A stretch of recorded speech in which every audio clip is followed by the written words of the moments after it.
Well, hello and welcome back once again to the Guardian's Lair, and we're going to continue our journey through the original Star Wars figures. We're up to Jedi, and last episode we started on Jabbas Palace, so today we're going to have a look at these bad boys, and I can rest assured they're more exciting than episode 7 of the Acolyte. Let's crack on with it. So here we are then, with them all lined up, and if I move a few to one side, we'll go one at a time, and we'll start off with 8D8. So he is cast in white plastic from head to toe, and there's two main things to look out for. Firstly, if you can see there, that plastic is slightly faded compared to the other plastics, so as a whole it's faded evenly, but you will get mix and matches, as with many of the figures, and then whilst on the appearance from a distance it's easy to see this is a good figure, you know, it looks good, and it does, but you have got to have a look, because there's a lot of you've got his silver, you know, in fact if we start at the bottom, on the feet you've got little bits of silver painted in, on the shins there's bits of silver painted in, on the sides there's little dots here, there and everywhere of silver painted in. Now obviously this figure hasn't been played with because it's not the most exciting figure in the world, but providing all those silver bits are there, then you are going to get a good figure. You know, even up to the little dots on the head and the eyes and the details with the eyes and around the mouth. But 8D8, not the most exciting figure, but providing your silver's there, it's going to be half decent. Okay. Y key or W key or however he's pronounced. Then, no, 8D8 didn't come with a weapon.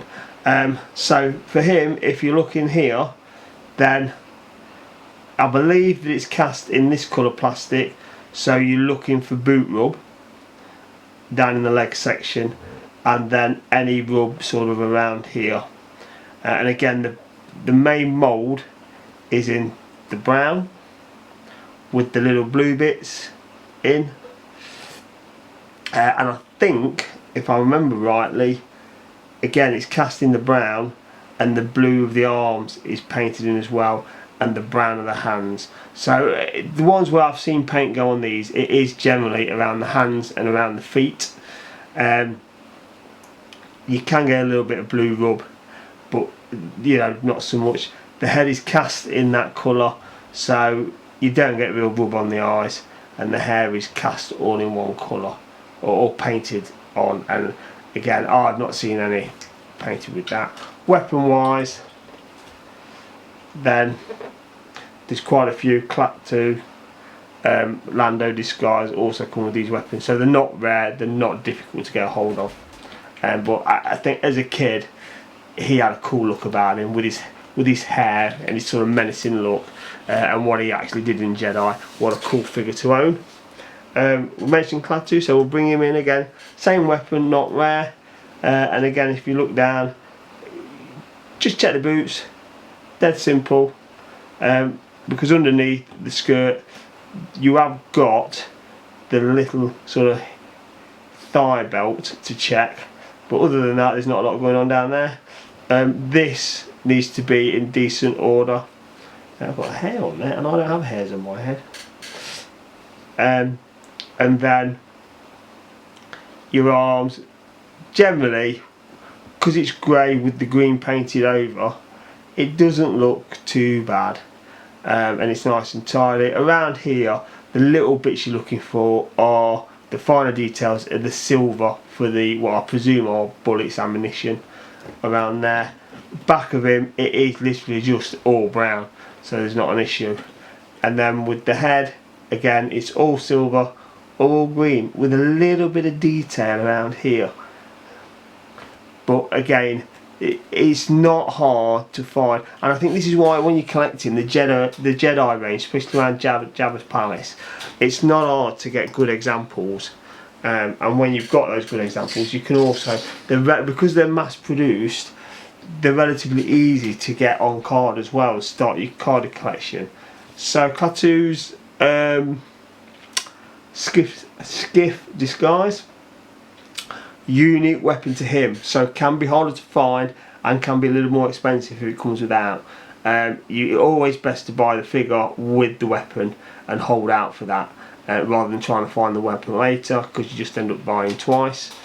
And then again, there's not overly complicated design. It is literally boots, hands, around the wrists, you got your shoulders there, and you got this breastplate. And you just be mindful, because these really should all be the same colour, and you want to make sure you got the little detail along the belt line there, that's quite good, and obviously the crisscross on the back, that there's no wear on that. But you know, nice it's a plain helmet, but it looks good. There's not a lot of details to rub off there, and again the green face, sort of lizard like, looks menacing, but you ain't going to lose a lot of detail or anything on there. Nice example, happy chappy. And then finally Ryu's, a little bit more going on with him. So he's got his boots, but then the edges of the boots are painted, and the knee portions are painted, and then down the side you've got the stripe as sort of detail that you need to be aware of when you haven't got rub on. Arms, back, side, and that are all one colour, and so long as you've got the hands in there nice and pink and not all fleshy colour, a nice fleshy colour around the neck area and the head, then you ain't gonna have any issues. The main thing is the eyes on the top, because you do actually get paint rub on the eyes with, because they should be black, black, black with nothing else, but you will find them with rub, so it's got the flesh colour coming through, which for me just spoils it a little bit. Again, completely unique weapon to him, but because he was a popular figure, they're not difficult to get. There are fakes out there, but figures not difficult to get. So if we bring them all back in, I have to say I do think that these are another excellent addition to Jabbas Palace. One of the coolest places to hang out in the known universe.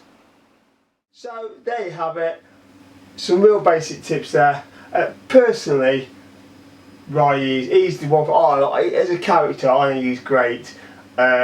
Cool gun, just a cool look about him, really interesting figure to play with.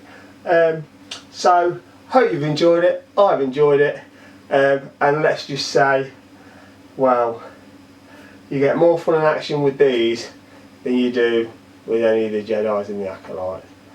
What a dull story that is. If you want to destroy a franchise, that's the way to go. Let's revive it. Let's get collecting Star Wars.